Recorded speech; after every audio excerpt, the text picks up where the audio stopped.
Hello and welcome to Lightways at Life Astrologer with me, Anna Isabel, and my guest today, Alejo Lopez. Welcome, Alejo. Hi, thank you so much. I'm very delighted to be here. Thank you for inviting me. Well, I was looking at the healing seminar that's happening with the Astrology Lodge on Saturday, the 22nd. And your talk caught my eye. Engaging with planetary deities to find healing. I like that idea. So I thought it might be nice to have you here to talk about it a little bit. And in the little blurb about your talk, you wrote, it's about using the chart as a dialogue with the divine forces in order for healing to happen. Tell us what you mean by that. Okay, great.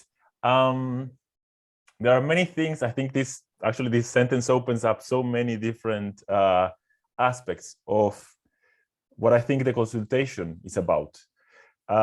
So this is my approach to astrology. I would like to emphasize it's not like the approach to astrology, but it's my personal approach that I have been developing through time.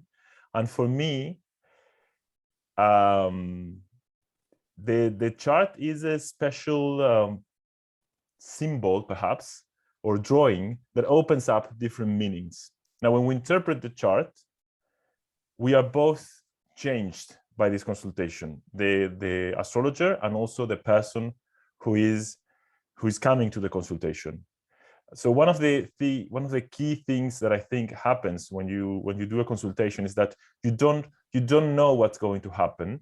You can prepare the chart, and I actually prepare the charts a lot.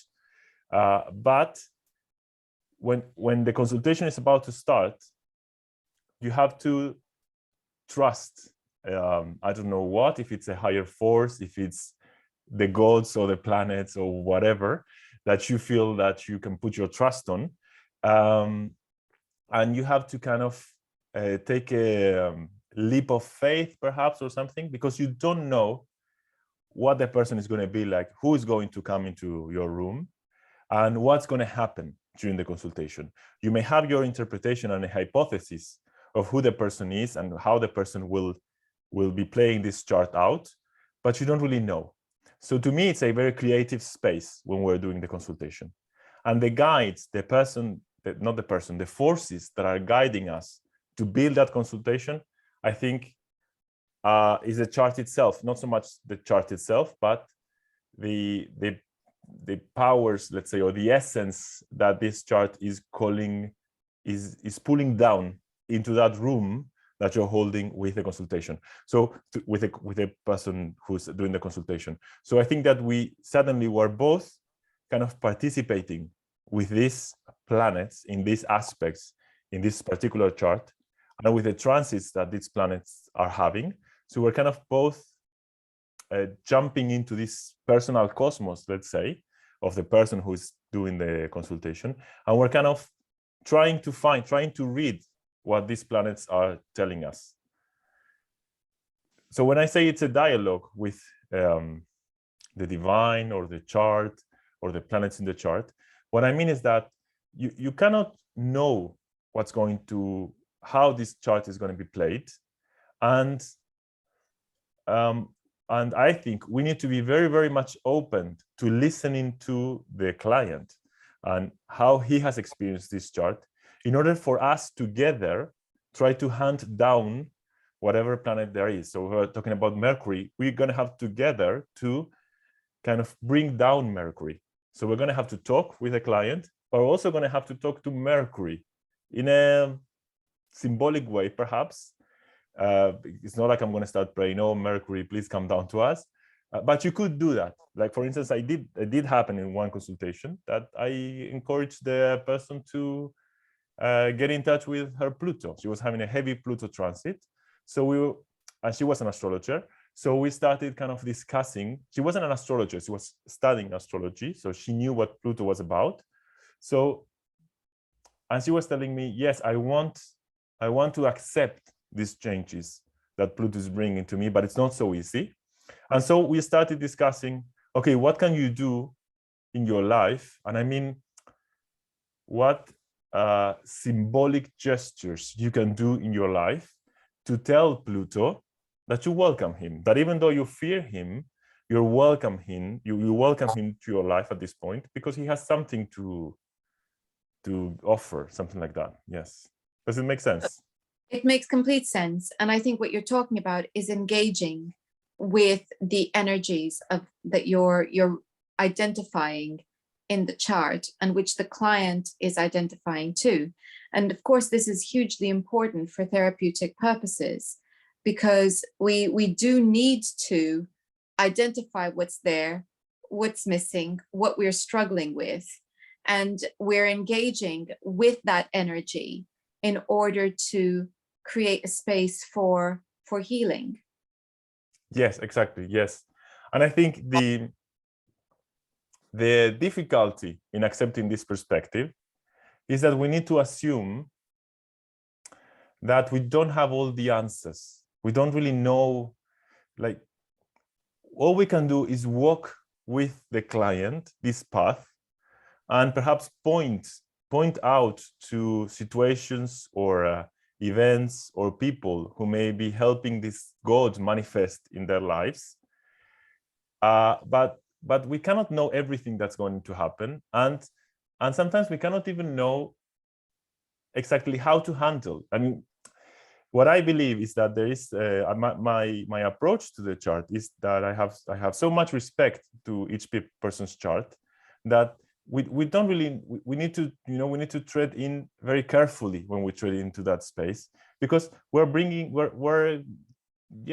into a space in which these archetypes are alive, and they're always alive, of course, but it's like, you know, when you start therapy, you start dreaming a lot suddenly, because your unconscious knows that you're listening, so it starts speaking. And I think it's the same thing with the planets. When we do the consultation, the planets know that you're listening, so they will start coming down, they will start bringing ideas to the client, so that he will tell you, oh yes, I remember now when you say this about my mom or my, I don't know, partner or whatever. And so we need to kind of dare not knowing exactly how this planet is going to be manifesting. We need to dare trusting that the client has the answer about how to walk this path. And then we can walk with them, but we cannot tell them exactly what to do. We need to kind of discuss with them. And I think that's also sometimes scary, you know, like we want to have, when I prepare the charts, you know, we want to have a technique, like steps that you have to do in order to prepare the chart. And there are some, of course, there is a technique behind, and there are some steps, but each chart is unique. So you need to let each chart guide you and see where it's taking you. And then you prepare something else, and then you are with the client, and you need to see where the client is taking you. So I think there's a kind of a bit of a risk or or danger or something, which I enjoy a lot, but I understand that some people might not. And I think it allows a lot of creativity. Sorry, yes. Well, you were talking about it being creative, and I think that's right. And it brings to mind two recent interviews that I've done on this podcast. The first, which I'm sure many viewers will remember, with Bernadette Brady, Yes. chaos theory.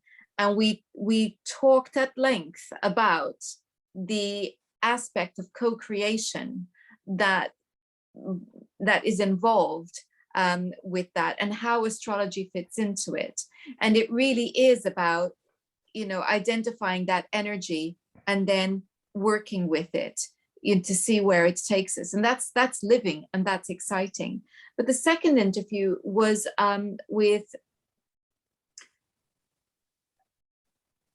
it was to do with meditating on the energies, to connect with them, so that we could engage that creative process. I believe it was with Paul Bogart. So this is I think, and a tremendously exciting way to work, because it means that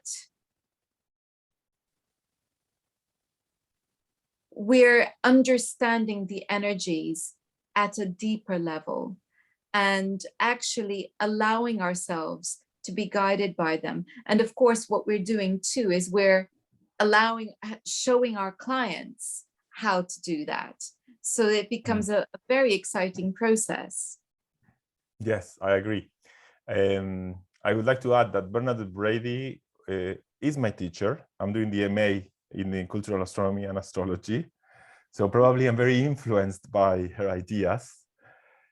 And she was the one who told me that when you cast a chart, what you're doing is casting a personal calendar.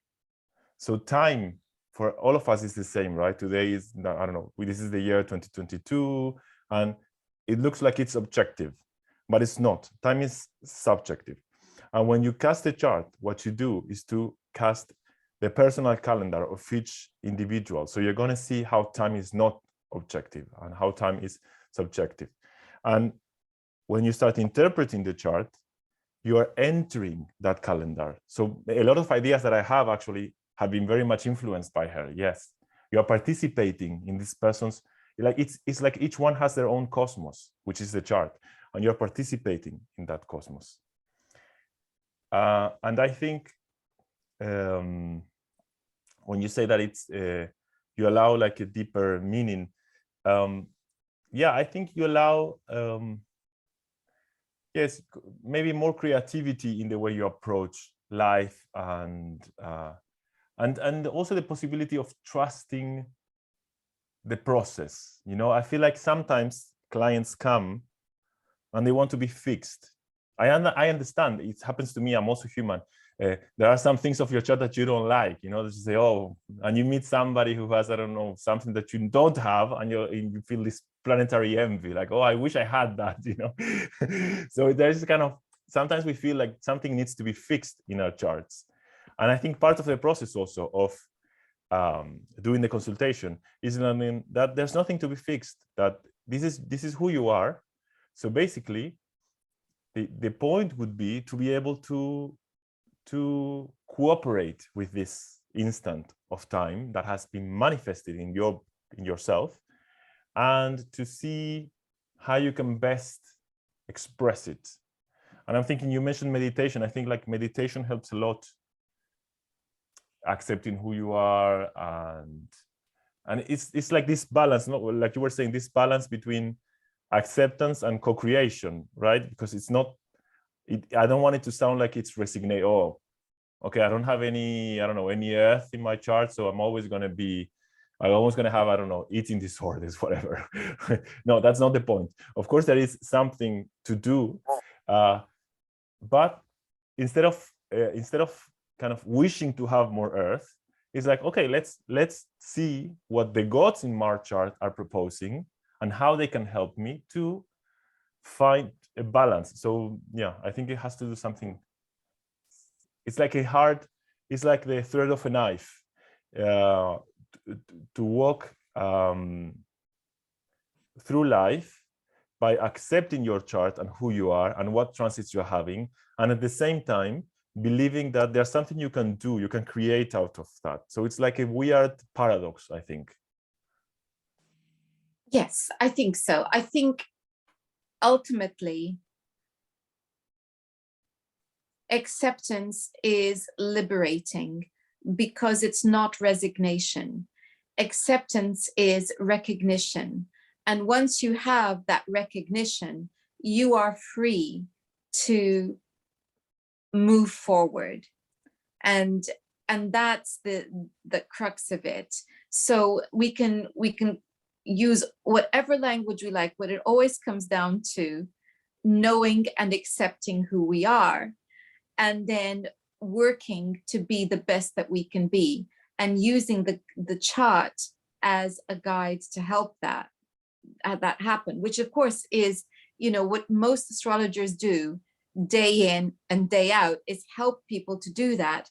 But what we're saying is that there's an even deeper level that we can access. So it's having a deeper understanding of the energies that are there, and then working to make the most of them. So it's almost like a sympathetic magic that we're talking about. Exactly. Yes. Yes, exactly. I think there are many astrologers that have influenced my approach, but my tendency, let's say, in astrology is not very scientific. It's much more the idea that astrology is divination. So we are engaging with something greater, with something, I don't know, I call it greater, something subtle, something, I don't know what it is. And this is my approach, of course. And I really like also the idea of Plato that we are given a demon, you know, when we are born. And Hillman takes this idea again, right, in his approach to psychology. And that's, for instance, one of our guiding gods. So if we find our demon, if we can get in touch with this demon, we may have a guide also to see how to go through tribulations, how to make meaning of moments that are difficult, and also how to expand ourselves, I think. Yes.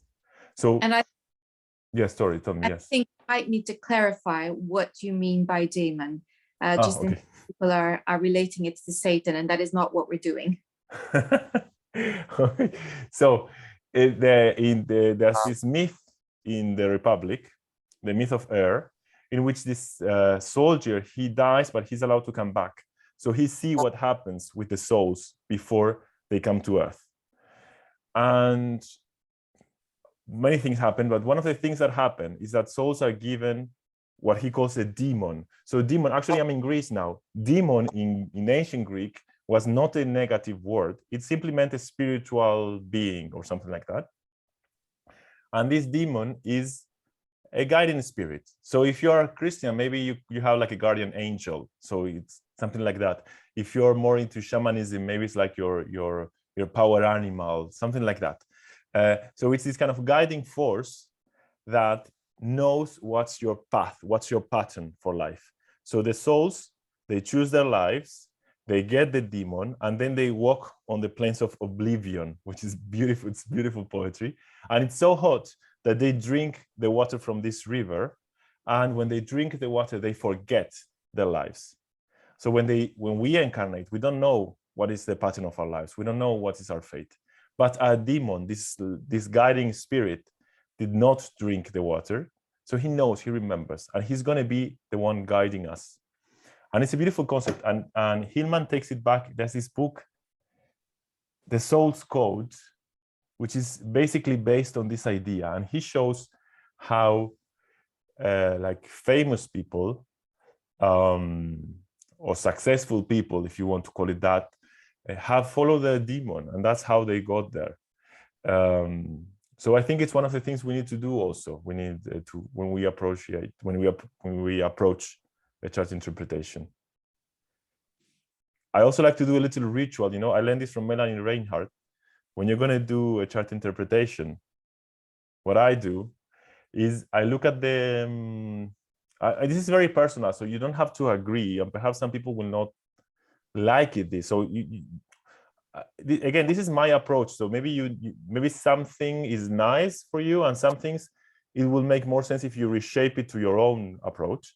But what I do is I look at the rising sign, and I look at the ruler of that rising sign, and I make a small prayer to that god. So I'm like, for instance, if it's Gemini rising, I would say, Hermes, please help me with this consultation. I hope that it's going to be useful for the person that's coming, and that he or she is going to get something valuable out of this. So I make like a small little prayer, if you want, to invite, these gods to come here. Yes. And it has to be, I mean, to me, it makes sense. It has to make sense to everyone. Maybe there's another way. Some people, I don't know. Exactly.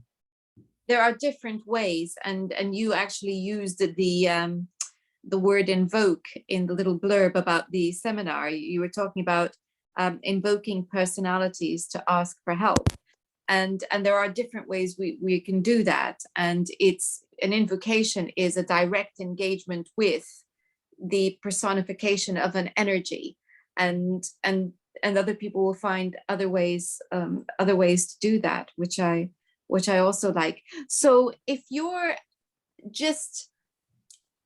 looking for the daemon within an individual's chart, is there a particular place that you look for, or you look?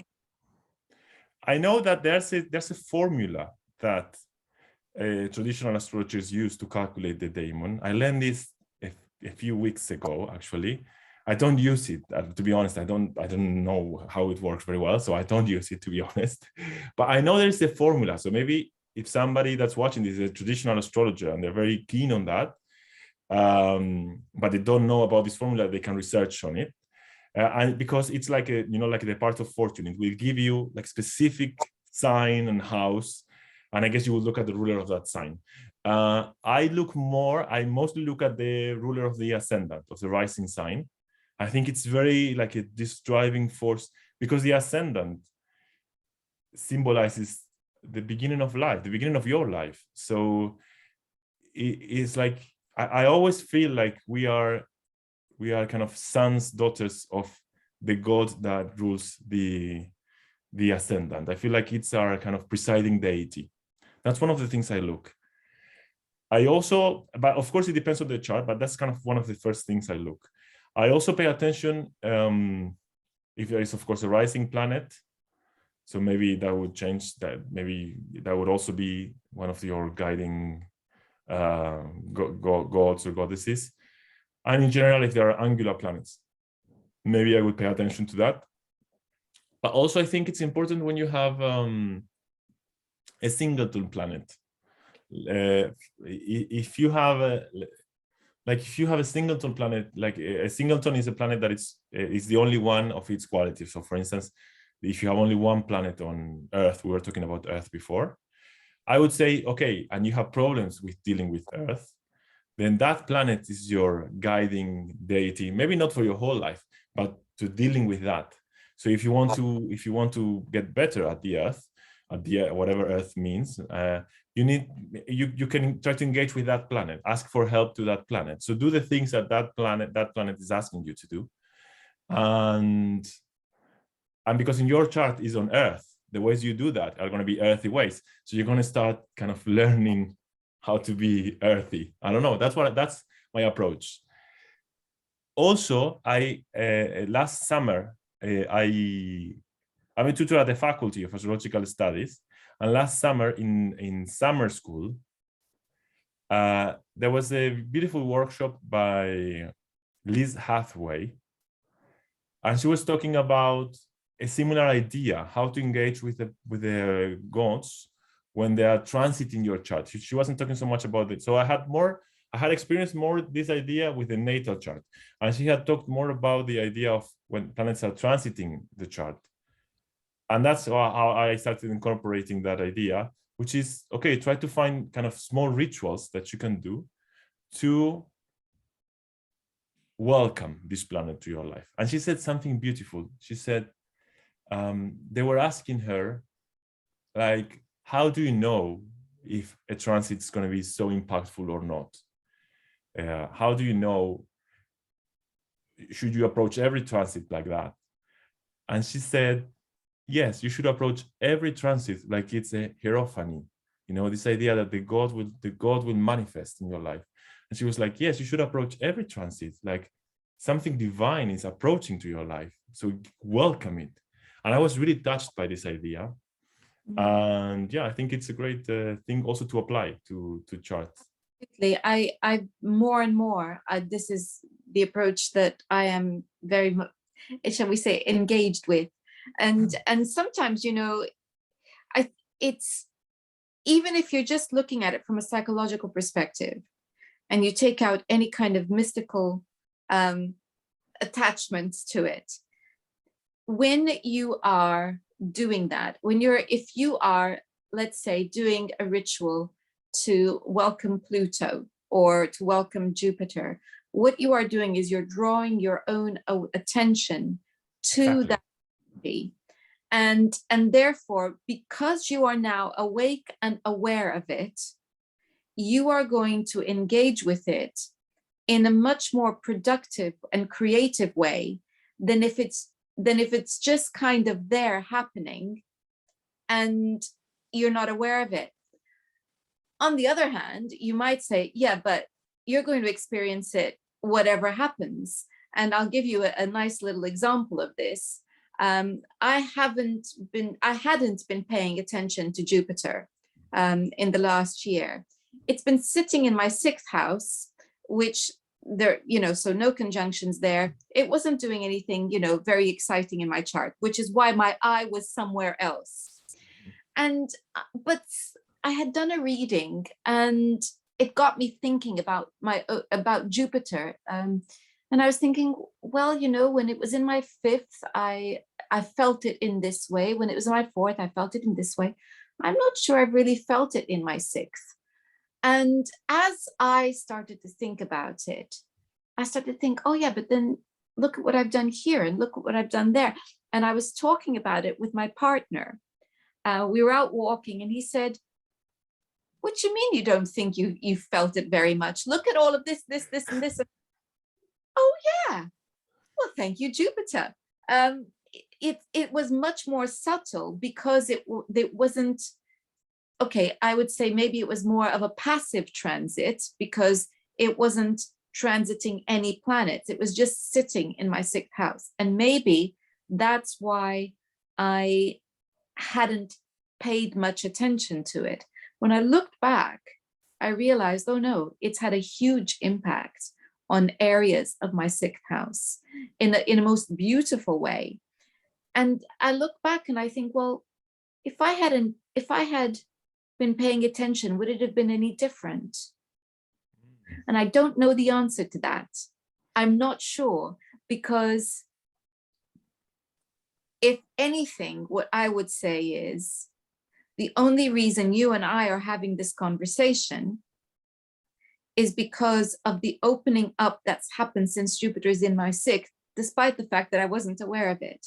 Mm-hmm. So there are changes in the way that my approach to things and things that I do, which happened as a result. So I am maybe sitting on the fence because I'm arguing both sides. yeah, of course, yes. We don't know, of course, we don't know, because we don't know what would have happened if you had paid more attention. So we don't really know. I kind of trust that. I mean, if I do astrology, it's because I want people to be aware of their transits. And I hope that by being aware, they can be less stressful sometimes and more creative, perhaps. It strikes me, sorry, it strikes me that maybe there are some transits that we absolutely must be paying attention to, because they're much more dynamic. This was a very subtle one. Okay. Yes. And so I think it didn't really require perhaps the same attention that a Pluto square to the moon might need. I mean, of course, some transits, they make themselves present, right? Exactly. It's like they're obviously there. We can't not notice them, and exactly. So we have no choice but to engage with them. But there is, I think, perhaps a benefit to be had from engaging with all. Yeah, I think so. But I know it's interesting. I mean, also, I think it's different when you are an astrologer than when you are not. Because when you are an astrologer, even if you're not paying attention, like conscious attention to that, I don't know, some part of you, I guess it's constantly paying attention to whatever is happening around you. When you are not an astrologer, like I'm thinking, for instance, like a Neptune transit, for instance, people feel confused and lost. And I think that just by telling them that it's okay to be confused and lost, because this is the 2 or 3 years in your life that you're going to be super confused. I think it kind of also I don't know if it relaxes them or it kind of takes some burden off, some kind of guilt off for being confused. So I think it's also different if you're an astrologer or not. If you're an astrologer, you already know that you're going to feel perhaps confused and lost. But not just that, you also maybe feel inspired and a lot of positive things also. but because you already know, then your approach might be a little bit different also. So I think it makes also a difference if you are an astrologer than if you're not. Because it's like you said, like some transits will make themselves present. If you're an astrologer, there is a kind of walking, once I was in this spiritual retreat, I was having ayahuasca, and one of the things of my personality, okay, I'm going to share something very personal. It's not because I'm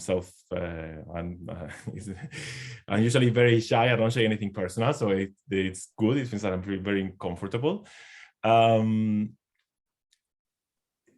So I'm usually like I feel like I'm very alone in the world, that I have to survive by myself. Even though I have a lot of friends and everybody loves me, everybody supports me, I have this kind of feeling that one is alone in the world, and I have to be autonomous and that kinds of things. And I was doing this ayahuasca retreat when I was trying to deal with that feeling, and I remember that what I got was that I'm never going to be alone now that I am an astrologer, because the planets are always going to be there. Every time that I feel alone or that I have a question and I don't know how to answer, I just have to look at the sky, look at my chart, look at my transits, and there is some divine entity trying to guide me through this process. And to me, this was a powerful revelation. Like it changed my whole perspective to astrology. And how beautiful as well.